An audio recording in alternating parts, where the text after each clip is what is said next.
Bonjour à tous, j'espère que vous allez bien. J'ai déserté la chaîne un petit moment au mois d'octobre puisque j'étais en vacances et puis ensuite tout simplement j'ai pas eu spécialement le temps ni l'envie de vous tourner des vidéos. Voilà, ça arrive. À la place, j'ai beaucoup lu, ce qui je pense va être sympathique pour les prochaines vidéos. Aujourd'hui, je reviens avec un book haul, donc toutes mes acquisitions livresques de ce mois. J'étais plutôt bien partie avec assez peu finalement d'achats. Et puis il y a eu le gros craquage de fin du mois qui a fait exploser la pile à air. Bon, pas de culpabilisation sur ce point, ça m'a fait vraiment du bien, ça m'a fait plaisir d'acheter des nouveautés. Donc que voulez-vous. Puis c'est pour votre bonheur aussi puisque vous aimez bien les book hauls. Donc je vais commencer tout de suite avec les lectures graphiques que j'ai pu acheter au mois d'octobre. Donc on commence avec ce très très joli ouvrage que j'ai d'ailleurs déjà lu.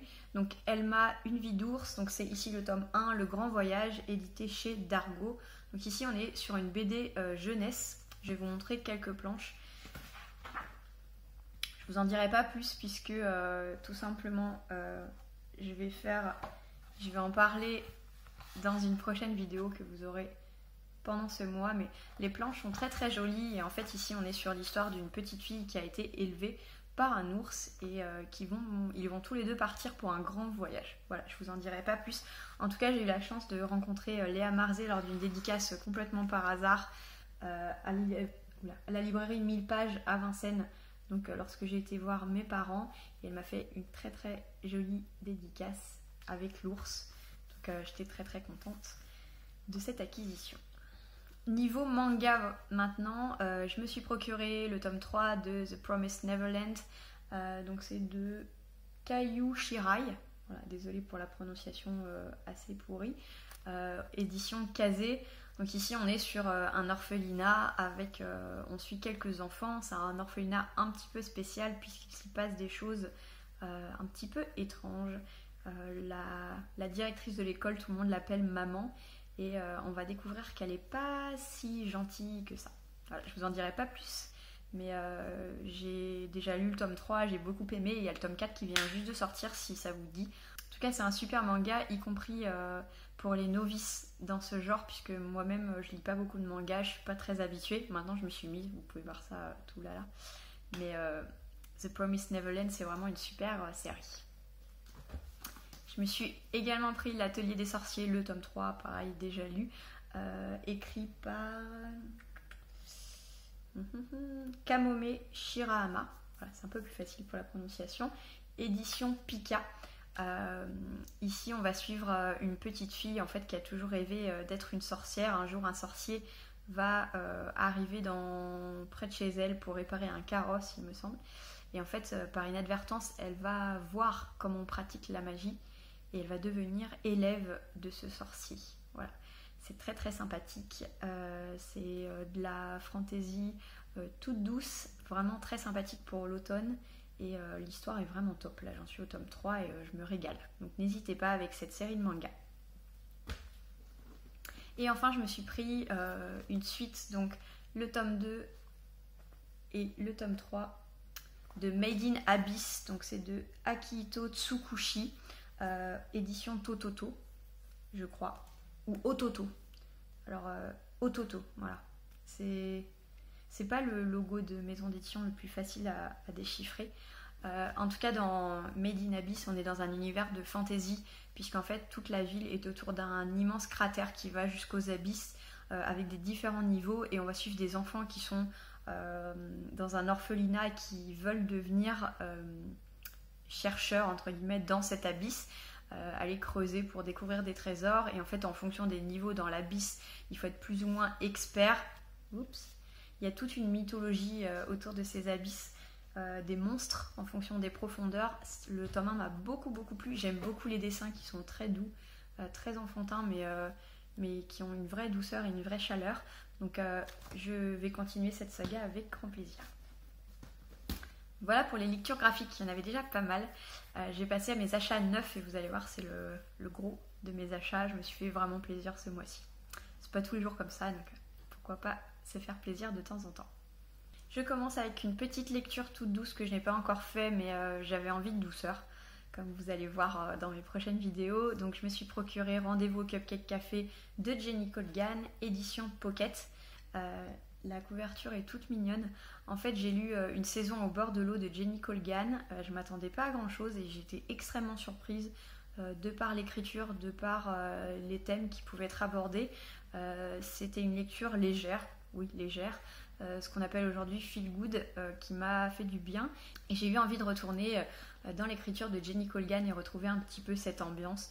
Ensuite, dans le style science-fiction, je me suis pris pas mal d'ouvrages. J'ai déjà repris le tome 3 des dossiers de Thémis de Sylvain Neuvel, donc qui s'appelle Trop humain. C'est le dernier ouvrage des dossiers Thémis, donc une trilogie éditée au livre de poche. Ici, vous allez voir, c'est du grand format. Donc ici, on est sur une vingtaine d'euros. C'est ce qu'on appelle des maxi poches. Alors, déjà, les couvertures sont très très belles. J'ai déjà lu celui-là, je vous en dirai pas plus parce que je vous garde ça pour un update lecture, mais en fait dans le tome 1 on va suivre une jeune fille à vélo, une petite fille qui est aux États-Unis, qui se balade avec ses parents et en fait elle va tomber dans un énorme trou et on va la retrouver dans la main dans une main en acier absolument immense, qui a des couleurs et des symboles qu'on ne connaît pas sur Terre. Je vous en dirai pas plus que ça. Et après, en fait, on va suivre donc cette histoire, on va suivre ce personnage également à travers 3 tomes. En fait, la manière dont c'est fait à l'intérieur, ça rappelle un petit peu Illuminate. En fait, on est vraiment sur beaucoup de dialogues. Donc il y a très peu de descriptions, ça va très très vite. C'est assez cinématographique. Et donc ça se présente comme ça, par exemple. Voilà, donc en fait, c'est vraiment des dossiers où vous avez comme des entretiens, des interviews entre différents personnages, et donc l'histoire avance comme ça se lit très très vite. C'est pas une trilogie qu'il faut lire pour l'écriture, honnêtement, l'écriture est correcte, mais c'est pas du tout ça. Ici, on est vraiment dans un roman d'action où il se passe énormément de choses. On est clairement dans de la science-fiction. Personnellement, ça m'a beaucoup plu. Le tome 3 est, je dois dire, un petit peu en dessous de la qualité du tome 1 et du tome 2. Je pense que ça va être adapté très prochainement au cinéma, donc j'ai vraiment hâte de voir ça. Je crois que c'est même écrit derrière. Tac. En cours d'adaptation par le réalisateur David Koop, Jurassic Park, Spider-Man, Mission Impossible. Bon, alors, comment vous dire que j'adore Jurassic Park. Donc j'espère qu'ils feront ça bien. En tout cas, c'est extrêmement cinématographique comme ouvrage et je vous conseille, si vous aimez la science-fiction, accessible encore une fois parce que c'est de l'adulte, mais c'est très très accessible à tout âge, ça se lit très vite et c'est vraiment hyper agréable. Vu que j'étais un peu déprimée d'avoir fini une de mes sagas science-fiction préférées, donc des dossiers Thémis, je me suis lancée dans une nouvelle trilogie qui s'appelle Les livres de la Terre fracturée. Alors déjà, regardez-moi juste la beauté. C'est un livre qui était pas mal recommandé, notamment dans le petit ouvrage qui est juste là, que je vais vous présenter après. Il y a eu pas mal de prix, notamment le prix Hugo pour ce tome 1. Le tome 3, 2 et tome 3 ont également eu beaucoup de prix. Donc en fait, ici on est clairement dans du post-apocalyptique science-fiction, puisque la Terre est au gouffre de l'extinction. On a des énormes cataclysmes. Donc dans ce monde apocalyptique, en fait, c'est pas du post-apo, c'est de l'apocalyptique. On va suivre plus particulièrement une famille qui est apparemment pas très nette, puisque le mari a l'air complètement cinglé, il va massacrer le fils et kidnapper la fille, et donc la mère va tout faire pour les retrouver alors que le monde part un petit peu en morceaux. Ça me donne très envie, j'espère que vous aussi. La couverture elle est vraiment à tomber, j'ai envie d'enlever ce bandeau très neuf, je déteste les bandeaux. Waouh! Voilà. Donc je vous dirai assez vite ce que j'en ai pensé parce que ça me donne très envie. Et pour finir sur la science-fiction, je me suis procuré Mars Horizon de Florence Porcel et Erwan Surcouf.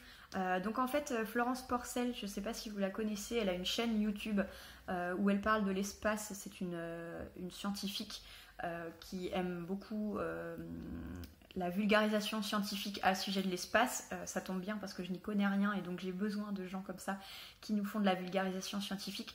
Ici, on va parler de Mars dans une BD. Je vais vous montrer quelques planches.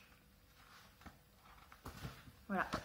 Je ne l'ai pas encore lu, donc je ne peux pas encore vous en parler, mais en tout cas, ça me donne très envie. Donc, et pour finir avec la science-fiction, je voulais vous présenter le dernier, Le Point Pop, qui est justement focalisé sur la science-fiction puisqu'il s'appelle Les chefs-d'œuvre de la science-fiction, mythes, origines et influences. Voilà, je suis passée devant, j'étais obligée de le prendre. Sachez que je ne l'ai pas lu encore, mais à l'intérieur, vous avez des dossiers sur Jules Verne, sur Huxley, sur Philippe K. Dick, Dan Simmons, vous avez Asimov avec Fondation, vous avez un reportage sur Dune, la science-fiction au cinéma, vous avez les pépites à ne pas rater, les nouveaux écrivains à suivre sur la science-fiction. Donc justement c'est dans ce reportage Demain la SF que j'ai trouvé la 5e saison, donc je viens de me procurer comme vous avez pu voir. Celui-là également qui est de la science-fiction asiatique qui s'appelle Le problème à 3/4 de Liu Cixin. C'est un roman que j'ai également dans ma pile à lire. Donc voilà, si vous êtes intéressé par la science-fiction, je vous invite grandement à vous procurer cet ouvrage. Alors encore une fois, je ne l'ai pas lu, mais ne serait-ce que pour redécouvrir les grands auteurs. Pour ma part, je pense que ça va me permettre d'améliorer ma connaissance et surtout de me diriger vers des auteurs qui peuvent me faire peur aujourd'hui. Voilà, je suis dans seulement les débuts de mon apprentissage de la science-fiction, donc j'ai envie d'aller plus loin et je pense que ce genre d'ouvrage peut clairement aider. Donc voilà, si ça vous intéresse, n'hésitez pas à vous procurer Le Point Pop. Un petit peu de fantasy, ça... On est toujours dans la SFFF, hein, science-fiction, fantasy, fantastique. Je me suis procuré Terre de brume, le tome 1, Le Sanctuaire des dieux de Cindy Van Wilder, édition Rajo, me semble-t-il, oui. Édition Rajo, alors celui-là, c'est un peu un incontournable de la rentrée littéraire. Je sais pas trop de quoi ça parle, j'essaie de pas entendre trop d'avis pour pas m'influencer d'avance. Ici on est vraiment dans une saga jeunesse, donc un peu plus jeunesse que Les Outrepasseurs. J'avais beaucoup aimé la première saga de l'autrice Cindy Van Wilder et donc j'ai hâte de lire le roman de cette autrice. Également un incontournable de cette rentrée littéraire, le tome 3 des mystères de Larry Spem, donc de Lucie Pierre Apajot, édité aux éditions Gallimard Jeunesse. Donc ici c'est le tome 3 qui s'appelle L'élixir ultime. Alors, il faut savoir que Les Mystères de Larry Spem, c'est vraiment une saga que j'aime beaucoup, beaucoup. On est vraiment sur du steampunk, puisque c'est une, entre guillemets, on va dire c'est une uchronie, en fait, puisqu'on est à la période de la Commune de Paris, où finalement, ce ne sont pas les bourgeois qui ont gagné lors de la Commune, mais bien les ouvriers et le petit peuple. Ce sont même les bouchers qui se sont élevés au plus haut de la société. La langue a changé. Et en fait, Paris, donc, qui est renommée Larry Spem, est désormais une ville indépendante au sein de l'État français, avec des règles, des lois différentes. On a beaucoup d'innovations, puisque Jules Verne est un personnage important de cette saga. Personnellement, j'aime beaucoup, beaucoup cette saga. J'aime beaucoup comment c'est écrit, et surtout, je trouve que pour une saga jeunesse, c'est extrêmement bien développé. Il y a beaucoup d'éléments d'innovation technique. Alors moi, ça me rappelle évidemment Jules Verne, que j'aime beaucoup. Donc voilà, je vais lire le tome 3 avec grand plaisir. Il me semble qu'il est beaucoup plus gros que le tome 1 et le tome 2. Oh, 350 pages, ça va encore. Donc j'espère lire ça très prochainement pour enfin finir cette saga. Achat compulsif grâce à Stéphanie de Piketty Bookin. Donc... elle en a fait vraiment une review qui m'a beaucoup touchée. Donc j'ai eu envie de lire Le fabricant de poupées de Cracovie de R.M. Romero. C'est aux éditions Gallimard Jeunesse. Donc encore une fois, Gallimard Jeunesse fait des choses absolument splendides. Déjà, est-ce qu'on peut parler de cette couverture? On est d'accord que c'est splendide. Ici, on va suivre un fabricant de poupées donc en Pologne, à Cracovie. Donc c'est une période qui est assez tourmentée de l'histoire puisqu'on est en 1939. Donc clairement on commence avec l'invasion de la Pologne par les troupes allemandes. Et en fait en parallèle de ça, ce fabricant de poupées va voir des poupées qui commencent à parler et qui commencent à lui raconter l'enfer dans lequel elles vivent. On a clairement ici une association, enfin une allégorie de la Seconde Guerre mondiale dans le monde des poupées, mais également dans le monde réel avec le fabricant. Apparemment c'est une très belle histoire qui mêle l'historique et le fantastique, donc j'ai hâte d'être touchée et submergée par l'émotion à la lecture de cet ouvrage. Et pour rester dans l'historique fantastique, on est avec cet ouvrage Les amours d'un fantôme en temps de guerre de Nicolas de Crécy. Je ne sais pas si vous avez vu la vidéo de Lemon June à ce sujet. J'ai été obligée de l'acheter juste après. voilà, il n'y a pas eu de questions. Malgré qu'en Belgique, c'est un ouvrage qui coûte très cher, 27,30 €. En France, c'est 23,90 €. Voilà. Merci la Belgique. C'est un roman donc édité chez Albin Michel. En fait, j'ai mis le prix tout simplement parce que c'est un ouvrage qui est splendide, qui est illustré toutes les 2 pages. C'est l'auteur lui-même qui a fait toutes les illustrations. C'est un roman qui est absolument splendide. Et en fait, ici, on va suivre un petit fantôme au moment de la Seconde Guerre mondiale. Et il me semble que ça va parler de résistance, évidemment, avec tout ce symbolisme derrière le fantôme. Voilà, je ne veux pas en savoir plus et je pense que ça va être un roman poignant. Un peu pareil que Le fabricant de poupées de Cracovie. Je pense qu'ici, je vais pas sortir de cette lecture indemne. En tout cas, la beauté graphique de cet ouvrage est indéniable.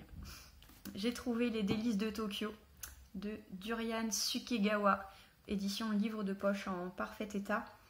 Ici, on va parler d'un marchand de petites pâtisseries japonaises qui s'appellent des dorayaki, qui sont à base de haricots rouges si je ne me plante pas.